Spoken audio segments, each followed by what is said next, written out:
ताई तू डॉक्टर झाली हे आमच्यासाठी खूप अभिमानाची बाब आहे. तर पहिला प्रश्न असा आहे की MBBS ला नंबर लागल्यावर आपल्या सर्वप्रथम कोणत्या भावना आहेत? खरं म्हटलं तर MBBS हा माझं जो स्वप्न होतं, ज्या दिवशी मला माहिती झालं की माझा MBBS ला नंबर लागला तर मी लिटरली खूप खुश झाले. म्हणजे जे मी फायनली जे मी ड्रीम बघितलं होतं ते त्या दिवशी पूर्ण झालेलं होतं. पण जेव्हा मी पेपर देऊन वगैरे आले तर असं काही हे मला म्हणजे पेपर इतका तो अवघड होता, असं काही वाटलंच नाही की माझा MBBS ला नंबर लागेल किंवा लागेल तरीही कोणतरी एक प्रायव्हेट कॉलेज किंवा म्हणजे बाहेर स्टेटमध्ये जाऊन की मला दुसरं MBBS वगैरे म्हणजे करावं लागेल असा तो एक हे होता. कारण गेल्या वर्षी मी जेव्हा पेपर दिला होता चांगले मार्क्स असून सुद्धा जो काही स्कॅम झाला होता त्याच्यामुळे मला MBBS मिळालं नाही आणि मी परत मग ट्राय केला वगैरे स्वतःला हे करून की चल होते आहे, चल यावेळी पण ट्राय करायचा. मग मी परत जेव्हा पेपर दिला हा मी माझा लास्ट चान्स होता की मला MBBS म्हणजे आता मी एकदा लास्ट चान्स देईन त्याच्यानंतर मी देणार नाही. मग मी केलं आणि मग जेव्हा पेपर इतका अवघड निघला मी लिटरली सांगते पेपर देताना चक्क मला ते असं पाणी येत होतं की म्हणजे माझा हा एक आखरी चान्स होता आणि पेपर इतका अवघड आला. माझा खरंच पेपर खूप खराब गेला होता. मग ते म्हणतात ना की आपण मेहनत केल्यावर त्याचं फळ मिळतंच म्हणून. तर मग यावेळी कटऑफ खूप कमी गेला तर मग माझा नंबर लागला. म्हणजे फायनली जेव्हा मी माझं लिस्टमध्ये नाव बघितलं की सेजल वाळके आणि मग तिकडे MBBS लिहून होतं तर मी ते हे जे माझ्या भावना आहे ना मी एक्सप्रेस नाही करू शकत, व्यक्त नाही करू शकत की मला त्या दिवशी किती खुशी झाली होती. आणि मग पहिल्या राऊंडला मला जळगाव भेटलं आणि मग इतक्या दिवसानंतर मला असं कुठेतरी माझ्या पॅरेंट्सच्या जवळ राहायचं होतं की माझी तर एक बहीण ती अवधूर असते औरंगाबादला मला जवळ घ्यायचं होतं. मग सेकंड राऊंडला मला गडचिरोली भेटलं. मी खूप हॅप्पी झाले एकदमच. आणि मग माझ्यापेक्षाही माझी बहीण माझे पॅरेंट्स खूप हॅप्पी होते एकदम. आणि खरंच मी त्या म्हणजे माझं इतका दिवसाचं स्वप्न मी त्या दिवशी जेव्हा पूर्ण होताना बघितलं तर मी त्या भावना व्यक्त नाही करू शकत. खूप हॅप्पी होते. आपल्याला MBBS का करावे असे वाटले? BMS ला दोनदा प्रयत्न केला तरी आपण प्रवेश घेतला नाही. म्हणजे ती एक तर लहानपणापासून म्हणजे लहान नाही पण ते माझे कुठेतरी असं बाबाचं एक म्हणजे माझे MBBS होण्यापेक्षा ना एक माझं बाबाचं कुठेतरी स्वप्न होतं. म्हणजे कधीतरी लहानपणी 6वी 7वीमध्ये असताना कोणीतरी असं सहज विचारलेलं की म्हणजे तुला मोठं होऊन काय बनायचं. तर माझ्या बाबा सहज हसत हसत म्हणले की हिला मी डॉक्टर बनते. पण आता लहानपणी आपल्याला काय समजतं तुमच्या वेळी असताना काही समजत नाही पण ते कुठेतरी डोक्यामध्ये होतं की हा काय आता माहित नसतं की कुणी म्हटल्यावर ते असतं ना एक डोक्यामध्ये बसलेलं की हा व्हायचं आहे कुठेतरी डॉक्टर. पण असं काही एकदम निश्चित नव्हतं की मला हे करायचं आहे की ते करायचं आहे. पण मग मी 6वी 7वी नंतर मग असं माझं जे नॉर्मल शिक्षण असतं ते सुरू होतं असं. मग 10वी मध्ये गेले. 10वी मध्ये मग चांगले मार्क्स आले. 12th मध्ये पण मग चांगले मेरिटला वगैरे होते. पण मग त्याच्यानंतर कुठेतरी ऍडमिशन घ्यायचं आहे म्हणून मग मी तेव्हा विचार केला की 12th नंतर विचार केला की ऍडमिशन घ्यायचं आहे तर मग आता नीटचा चला नीट देऊया. म्हणजे आता डॉक्टर तिथून जर्नी सुरू झाली माझ्यानंतर. नीट द्यायचं आहे. मग तेव्हा 12th नंतर मग मी नीटचा जे अटेम्प्ट वगैरे आहे ना ते सुरू केलं. तर मग पहिले कारण 11th 12th जो असतो ना तो एक फाउंडेशन असतो, बेसिक असतो. आपण जो नीटची ज्या जर्नी म्हणतो जो काही हा मोठा कोर्स आहे प्रवास आहे. पण 11th 12th मस्त असतं की करणं. त्याच्यानंतर तुमचं जे आपण 12th नंतर पाहतो ते तुमचं रिपीटर्स एज म्हणून ते हे कन्सिडर केलं जातं. तितकं त्यात काही शिकवत नाही. पण माझं 11th 12th नंतर तर प्लेन झालं होतं, जनरल झालं होतं. मला नीटचा काही इतका आयडिया नाही, काही नाही. मग मी चंद्रपूरला वगैरे कोचिंग लावलेली. तर मग जितकं होते माझ्याने तितकं मी केलं माझं. पण पहिला प्रवास म्हणजे पहिला तर असंच होतं हे माझं हे काही तितके चांगले मार्क्स आले नाही, काही नाही. मग परत मी ट्राय केलं घरी राहून. तर आणि तेव्हा कोरोनाचं पण काळ होता, तितकं काही हे नव्हतं. पण मग ते कुठेतरी होतं माझ्या ह्याच्यामध्ये की MBBS वगैरे करायचं म्हणून. पण नाही लागला तेव्हा नंबर, कमीच मार्क आले मला.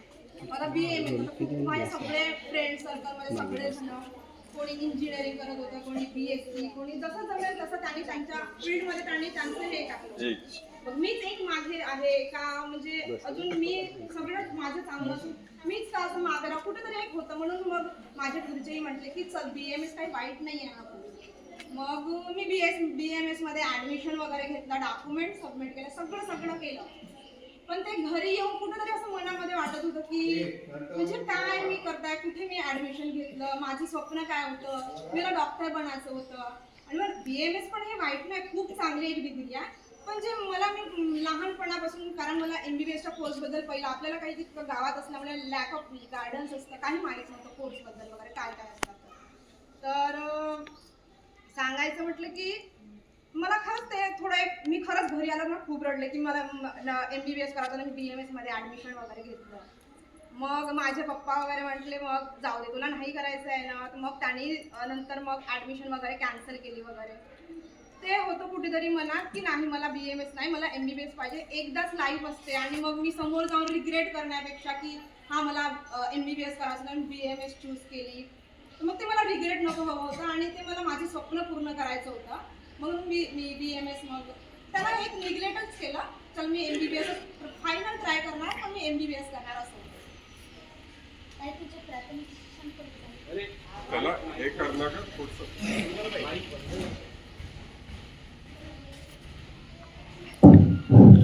हा.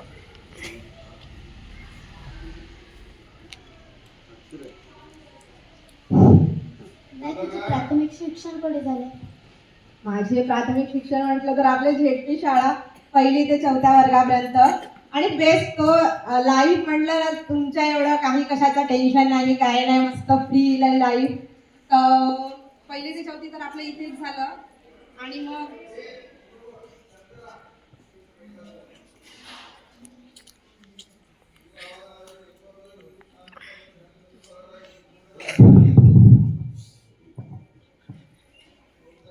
पहिली ते 4थी तर माझं इथेच झालं झेडपी शाळेमध्ये. आणि शिक्षक खूप सपोर्टिव्ह होते, लिटरली खूप सगळं आपलं ऍक्टिव्हिटीमध्ये वगैरे सगळंच हेल्प करायचे वगैरे.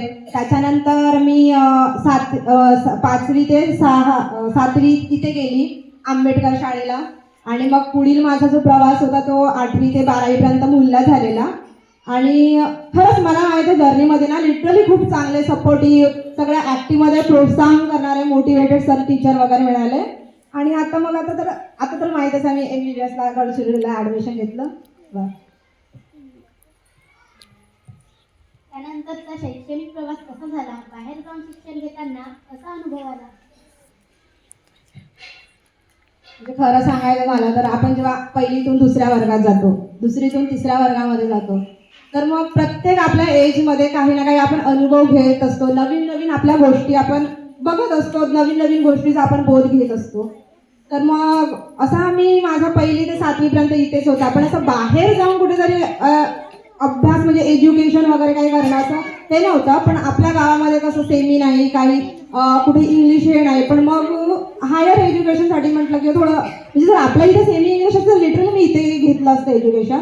पण मग आता इंग्लिश नव्हतं, सेमी नव्हतं, काही नव्हतं. तर मग मुलला टाकणार म्हणजे निर्णय घेतला की चला मुलला आपण जाऊया वगैरे.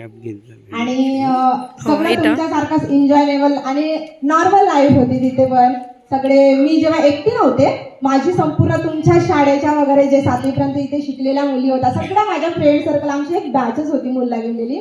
आणि लिटरली आमची फ्रेंडशिप बॉन्डिंग इतकी चांगली आहे की अजूनही खूप घट्ट आहे. सगळे फ्रेंड सर्कल खूप चांगले झालेले आहेत.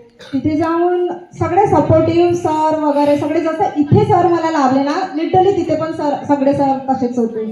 आणि एज्युकेशन बाबत, अभ्यासाबाबत सांगायचं असं तर तुम्हालाही अभ्यास करायला त्रास येतो आणि मलाही सगळं सेमच असतं. कोणी एवढा अभ्यास असा म्हणजे करायचा म्हणून करत नाही, कंटाळवाणा विषय असतो तो. पण टाळण्यासारखा विषय नसतो की मी म्हणजे इतकाही अभ्यास नव्हते, कारण मी लिटरली सांगते 9, 10 पर्यंत मी काहीच अभ्यास नाही केला. म्हणजे हो, सर सांगलेलं शिकवलेलं मी घरी येऊन वाचायचे आणि होमवर्क दिलेला मी वेळेवर कंप्लीट करायचे. आणि पण पेपर आले की मी फोर्सफुली अभ्यास करायचे, म्हणजे करायचं आहे, पेपरमध्ये चांगलं करायचं आहे. पण पहिल्यापासून जेवढं सर शिकवतील, जेवढं सर सांगतील तितकंच, एकदम कोणताही अभ्यास नाही किंवा फोर्सफुली काही करायचं म्हणून अभ्यास असं काही नव्हतं ते.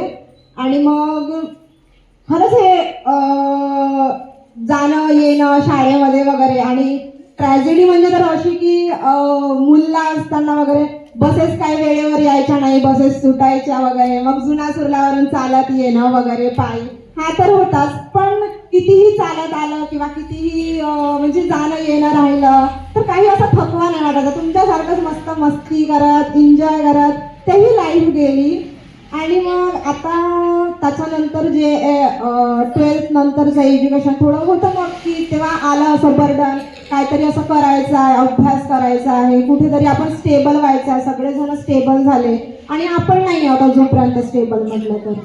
मग त्याच्यानंतर थोडा मग अभ्यासाचं टेन्शन आलं. तुमचं एज लिटरली खूप चांगलं आहे, काही टेन्शन नाही. पण नंतर 11, 12, 10th नंतर येतं ते थोडं बर्डन अभ्यासाचं, काही करायचं म्हटलं तर तसंच होतं. त्याच्यानंतर मग काय अभ्यास करणं वगैरे असं, आणि कुठेतरी आता जाऊन स्टेबल झाले. सो असंच होतं ते लाईफ. कॉन्व्हेंटचे शिक्षण आणि जिल्हा परिषद शाळेचे शिक्षण यांमध्ये तुला कोणता अनुभव जाणवतो? कॉन्व्हेंटचे शिक्षण म्हटलं तर तिथे इंग्लिश स्पीकिंगवरती थोडा फोर्स देतात, कम्युनिकेशन स्किल त्यांचे चांगले असतात, आणि कॉन्फिडन्स लेवल एक थोडा आपल्यापेक्षा हाय असतो. म्हणजे असं नाही म्हणत की कारण मी स्वतः इथली स्टुडंट आहे, सो मी कॉन्व्हेंटला इतकं हे नाही करत.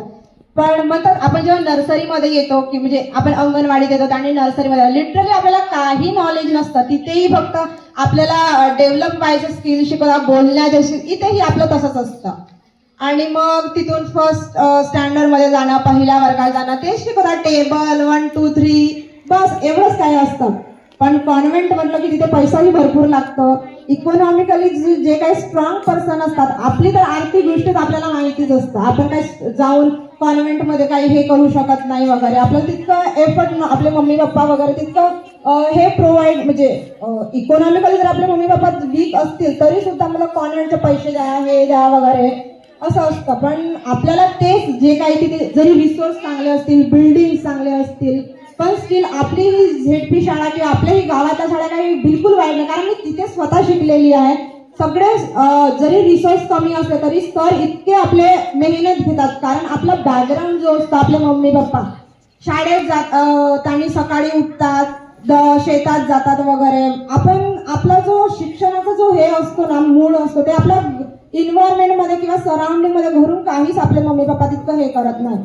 आणि ते जे काम आहे, जे आपल्या झेडपी शाळेचे म्हणा किंवा गावातले जे सर म्हणा, इतकं चांगल्या प्रमाणे आपल्याला जे आपलं फाउंडेशन आपलं स्ट्रॉंग करतात, आपल्याला इतकं सगळं प्रोव्हाइड करतात ना, ते कॉन्व्हेंटमध्ये दिसून येत नाहीत. आणि म्हणजे असं नाही म्हणत सगळेच सर हे करतात, आपल्या स्टुडंटला वगैरे एक चांगलं शिक्षण द्यायचं, एक चांगले संस्कार द्यायचं, ते त्यांनी त्यांचं काम करतात. पण आपले शाळेचे म्हणा, आपले या जिल्हा परिषद म्हणा किंवा आपल्या गावातल्या शाळेचे म्हणा, विनामूल्य सगळं आपल्याला प्रोव्हाइड करतात. आणि जो काही आपल्या घरी जे प्रोव्हाइड होऊ शकत नाही, शिक्षणाचं एक बीज रोवणं म्हणा, कुठेतरी म्हणा, ते आपल्याला फक्त आपले गावातले सर करतात.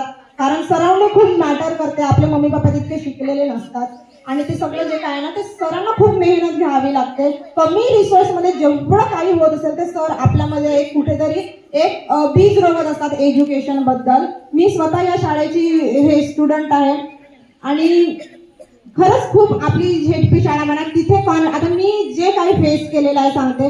झेडपी शाळामधून मी शिकून गेली, या आंबेडकर शाळेमधून शिकून घेतली, आणि तिथले जे मूलचे वगैरे म्हणा किंवा कुठलेही जे कॉन्व्हेंट मधले आलेले स्टुडंट म्हणा, लिटरली मला आणि त्यांच्यामध्ये माझा कधीच भेदभाव नव्हता. माझा जो सरांनी टाकलेला जो कॉन्फिडन्स होता तो लिटरली अलग लेवलचा होता. माझी विलिंग पॉवर अलग लेवलची होती. कारण आपण आपल्या पॅरेंट्सला बघतो कसे असतात, काय करतात, नेहमी आपल्यासाठी मेहनत करत असतात वगैरे, आणि मग ती विलिंग पॉवर आपल्यामध्ये जास्ती असते स्ट्रेंथ त्यांच्यापेक्षा.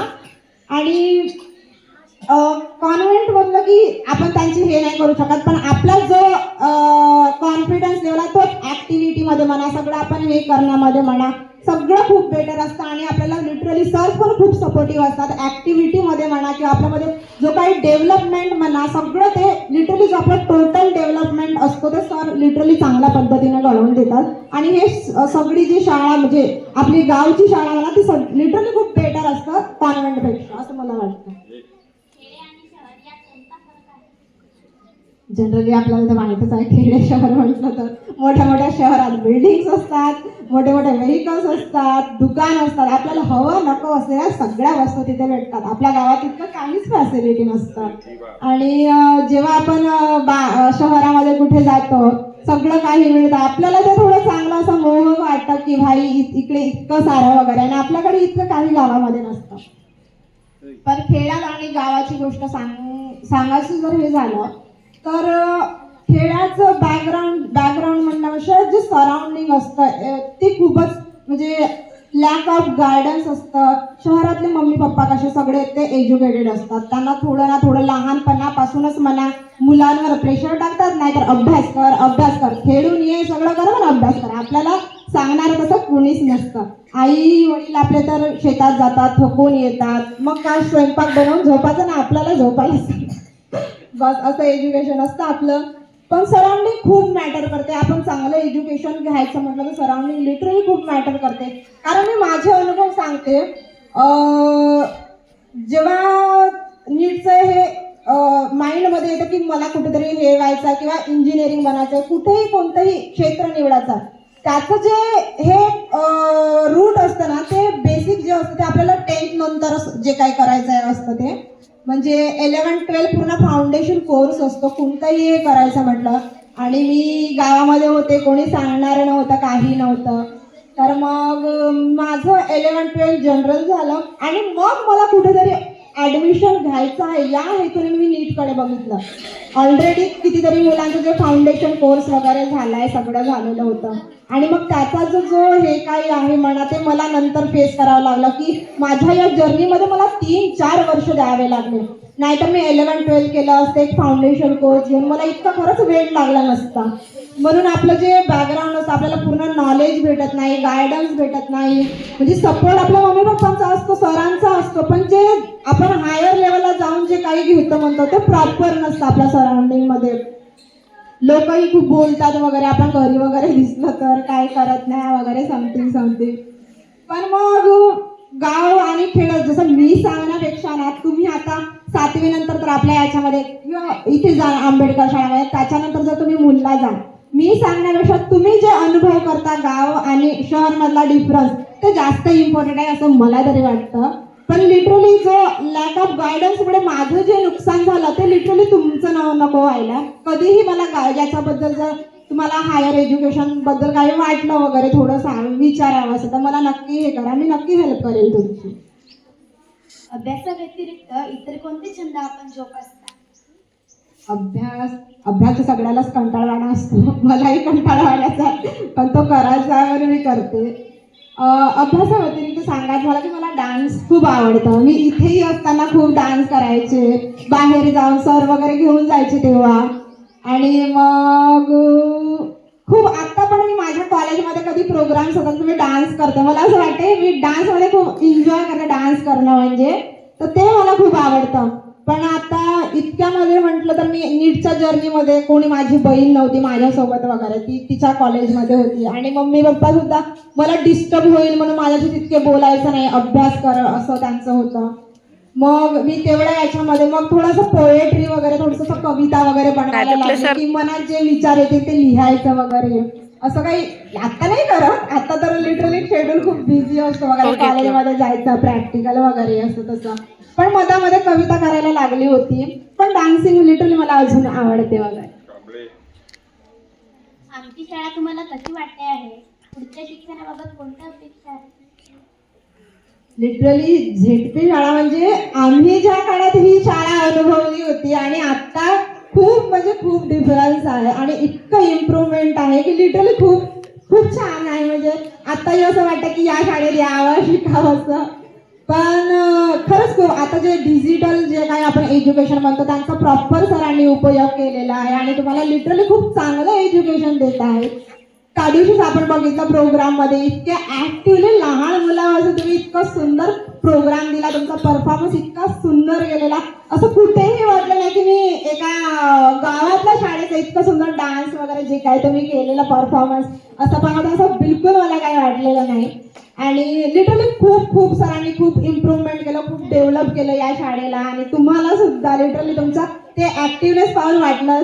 आणि माझं सांगायचं झालं म्हटलं तर एज्युकेशनबद्दल आता तर कसं काही फक्त एकच मोठं होता की एम होतं माझं की MBBSला ॲडमिशन कुठेतरी घ्यायचं आणि इतका वर्षाचा जो मला गायडन्स न भेटल्यामुळे माझा जो गॅप गेलेला तो भरून काढायचा होता.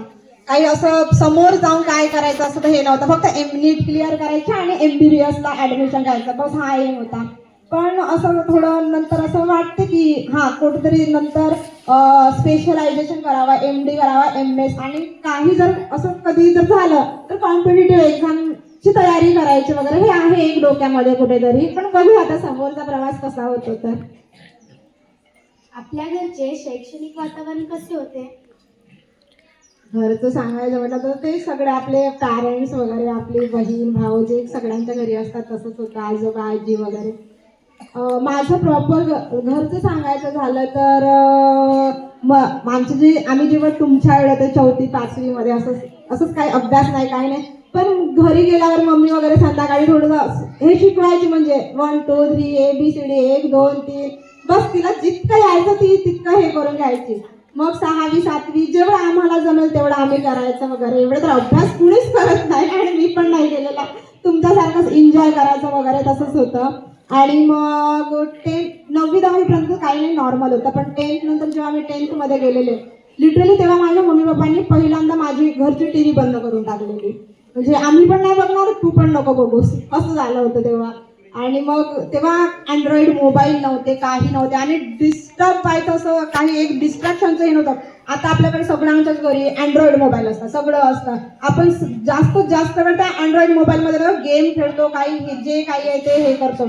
तेव्हा मला असं डिस्टर्ब करण्यासाठी मी होते 10वीत, पण माझ्या घरी अँड्रॉइड नाही काही नाही, मग मला डिस्टर्ब सारखं असं काहीच नव्हतं आणि मला त्रास वगैरे होईल म्हणून माझे मम्मी पप्पा एक म्हणजे तेवढं काही हे करायचे नाही. आणि जेव्हा मी 12th मध्ये वगैरे गेले तेव्हा माझ्या आई बाबांनी म्हणजे जास्त कमी बोलणं वगैरे असं हे मला त्रास होईल वगैरे म्हणून असं वगैरे बाहेर जाऊन वगैरे बोलायचे वगैरे एवढं होतं. माझ्या मम्मी पप्पाने लिटरली मला स्टार्टिंग पासून त्यांनी सपोर्ट करत आलेले आहेत. आणि मग जेव्हा 12th नंतर वेळ आलेली की आता कमी मार्क्स आले, मग घरी राहायचं होतं, अभ्यास वगैरे करायचा. तर मग आता कुठे, कारण आपल्या माहितीच आहे आपल्या गावामध्ये किती लोक आपल्या घरी येतात वगैरे, आणि मग बोलायचं हे ते वगैरे सुरूच असतं, बायांचं किती बोलणं वगैरे असतं. आणि मग असं तर वेळी खूप मला डिस्टर्ब व्हायचं. मग माझ्या एक घरी स्टोर रूम होती, मग ते माझ्या पप्पांनी वगैरे त्याला त्या स्टोर रूमला लिटरली क्लीन केलं वगैरे, तिथं बरोबर प्रॉपर लाईट वगैरे फॅनची सगळी सोय केलेली, टेबल चेअर वगैरे. मग मी तिथे बसून अभ्यास करायचे, कारण मी कुठेही बसून अभ्यास करायला माझं व्हायचा.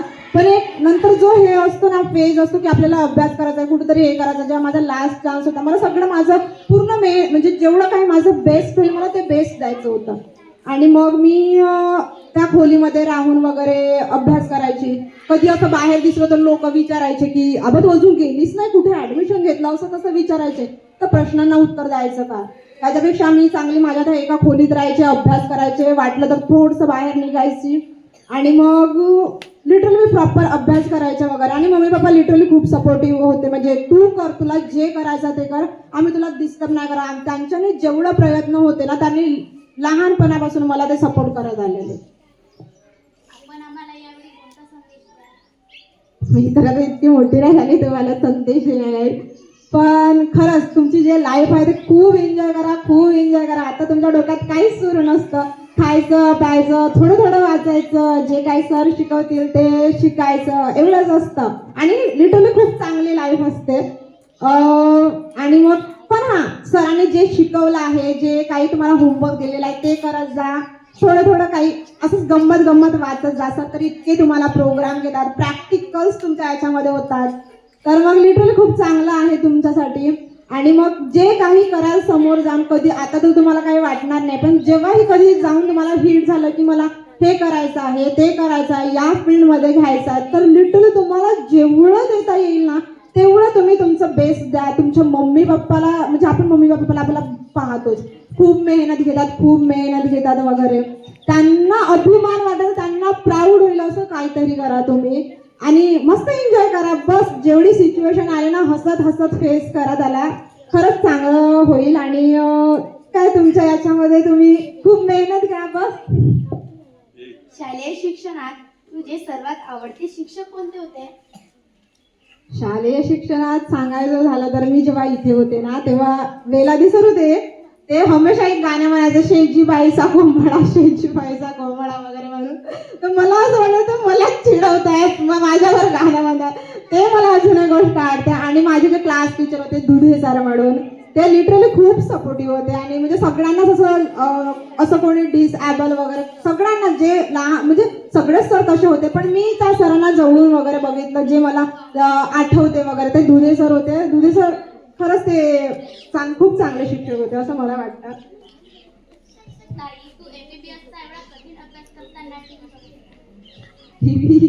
म्हणजे मी म्हणजे पहिल्यापासून माझ्याकडे खरं म्हटलं तर अँड्रॉइड नाही, काही घरीच नव्हता. आता तर 10th नंतर 12th नंतर घेतलेला.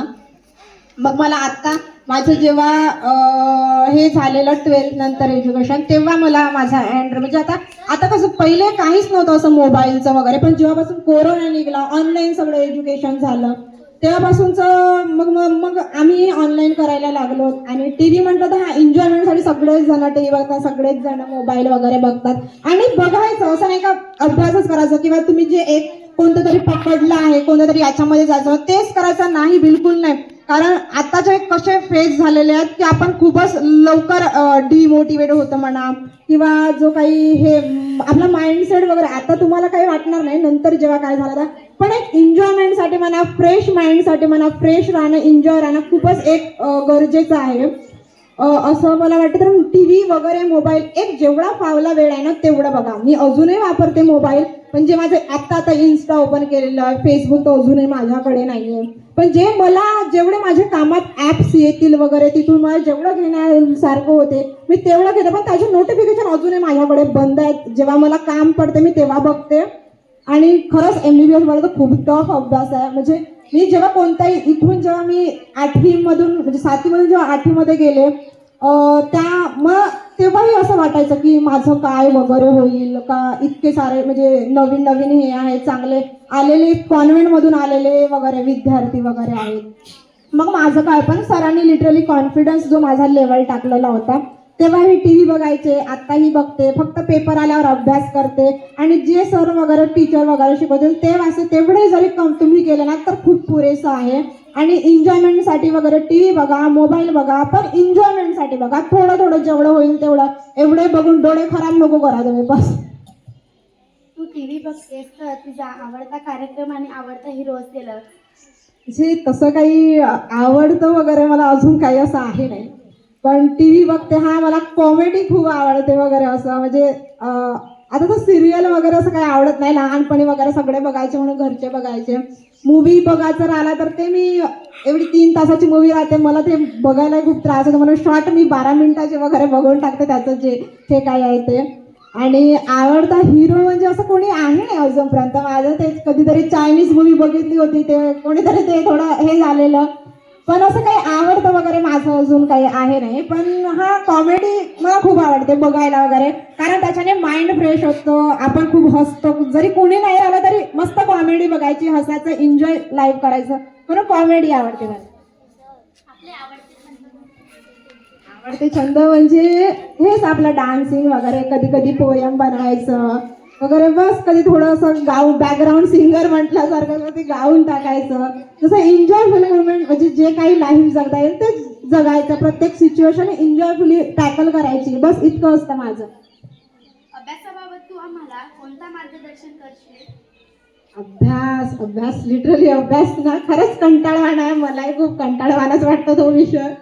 पण अभ्यास करा मुलांना, आतापासून नको, थोडं थोडं करा, पण अभ्यास करा म्हणजे तेच जे सरांनी शिकवतात वगैरे ते हे करा वगैरे. म्हणजे थोडंसं रिकॅप केल्यासारखं, रिवाईज केल्यासारखं ते करा. आणि पेपर येतील तेव्हा लिटरली तुम्ही खूप अभ्यास करा. असं मी म्हणत नाही की दररोज किंवा डेली जे काही तुमचं रुटीन आहे, मस्त खेळा, मस्त एन्जॉय करा. सर तर आता तुमच्या शाळेमध्ये किती ऍक्टिव्हिटी करतात, किती कुठे कुठे आपल्याला घेऊन जातात, किती पारितोषिक तुम्हाला मिळवून दिलेले आहेत. आणि त्याचं प्राईस पण तुम्हाला, तुमचं जे काही तुम्ही करता त्याचं तुम्हाला फळ पण मिळालेलं आहे. सो अभ्यास करा म्हणजे इतकं लिटरली काही तुम्ही मस्त खेळा, मस्त एन्जॉय करा. पेपर आल्यावर लिटरली पण अभ्यास करा. आता तुम्ही फक्त एन्जॉय करा, पण कोणाचा एक असतो एम, नंतर जेव्हा तुम्हाला माहीत झालं की 10वीत चांगले मार्क्स मारा, 12वीत चांगले मार्क्स मारा, की त्याच्यामुळे तुमचं एक जेव्हा तुम्ही चांगला अभ्यास करता ना, तर तुम्हाला सेल्फ कॉन्फिडन्स येतं की मी हा करू शकते, मी हे होऊ शकते. मला पहिलं असं काही वाटायचं नाही, तुमच्यासारखीच मी अल्लड मुलगी होते, मस्त काही असं हे करायचं नाही. पण जेव्हा मला थोडं 10th मध्ये मार्क्स मिळाले, जेव्हा 12th मध्ये, मग असं मला वाटलं की हा मी करू शकते ना. अजूनही तो कॉन्फिडन्स माझ्यामध्ये आहे. मी आता जेव्हा MBBS ला गेले ना, मी अजूनही घाबरते की माझं काय होणार, मी कसं करणार वगैरे, इतकं सारा अभ्यास आहे. जसं मी जेव्हा 7वीतून 8वी मध्ये गेले तिकडे मुलला शिकायला, तेव्हा मला असं वाटत होतं की मी इतक्या याच्यामध्ये कसं मी स्वतःला प्रूव्ह करेल, मी कसं अभ्यास करेल, किंवा इतके चांगले स्टुडंट आहे त्याच्यामध्ये मी स्वतःला हे करेल.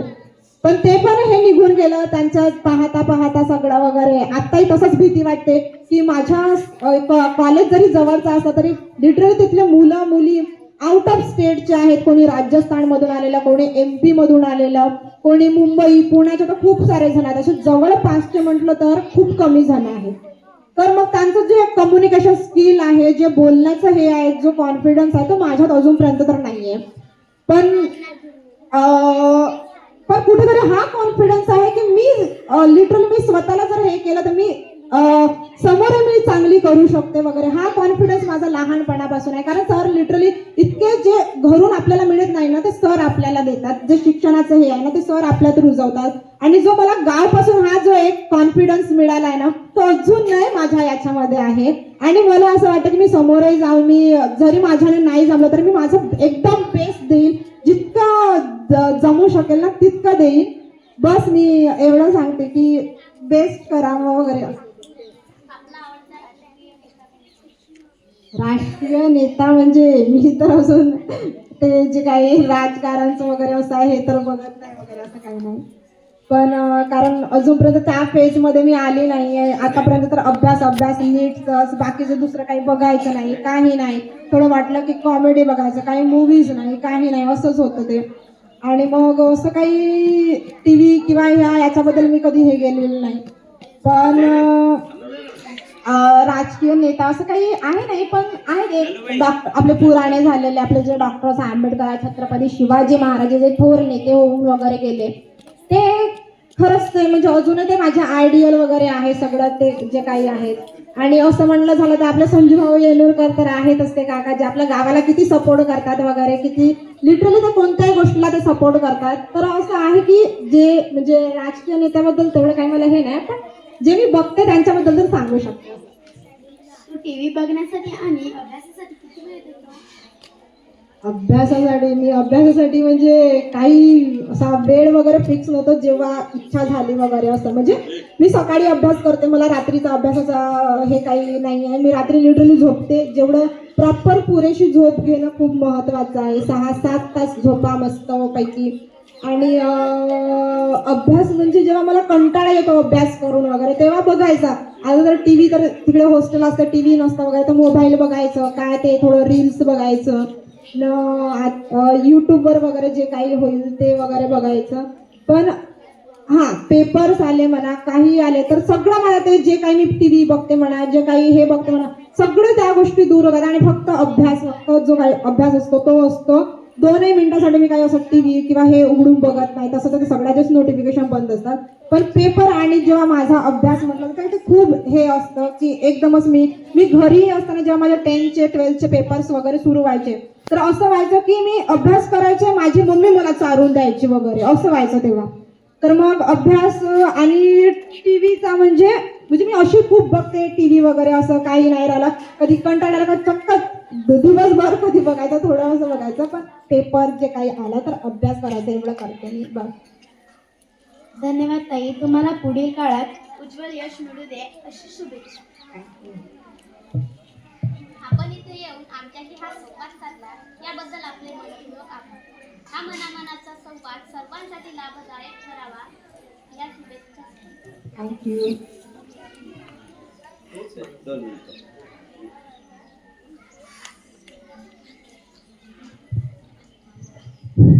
आजच्या कार्यक्रमाचे आभार प्रदर्शन माझ्याकडे आलेले आहे.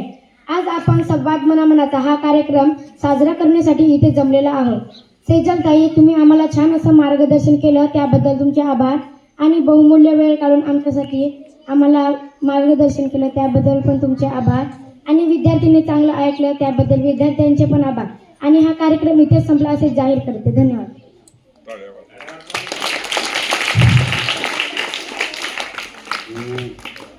धन्यवाद सेजल.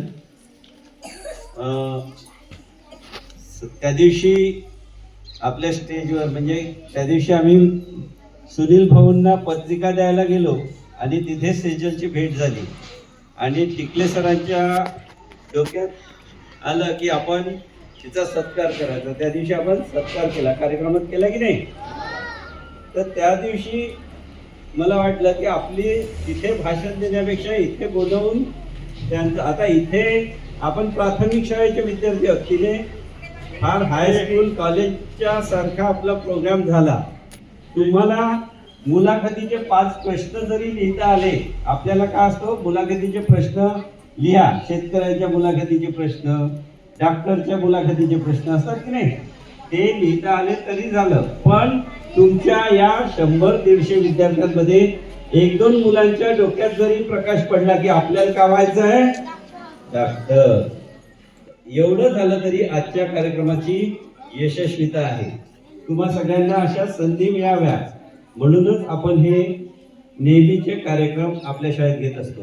या 2 मुलींनी इथे संवाद साधला, त्यांचं संवाद कौशल्य वाढेल, तिचं व्हिडिओग्राफी वाढेल, आभार प्रदर्शनाचं स्किल वाढेल. आणि समोर बसलेल्या मुलींपैकी शेजल तुलाही सांगतो, इथे श्रावणी मोहल्लेचा फोटो आहे. तू उभी राहा. श्रावणी इथे आलेली आहे. मला वाटतं वेदांतीने मुलाखत घेतलेली आहे. वेदांती उभी राहा. श्रेया आलेली नाही.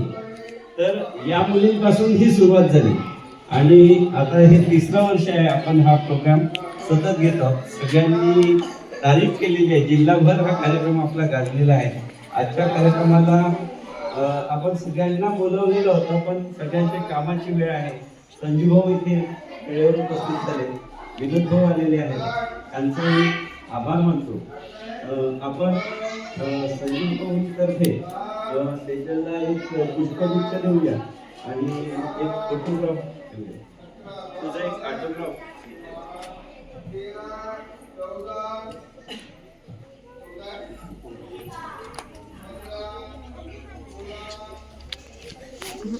काही नाही निघत फोटो.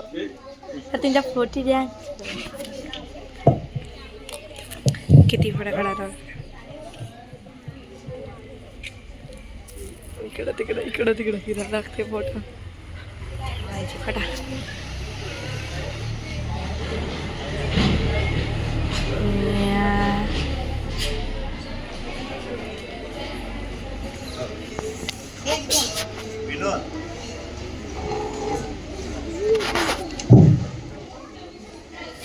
ना खरे काम.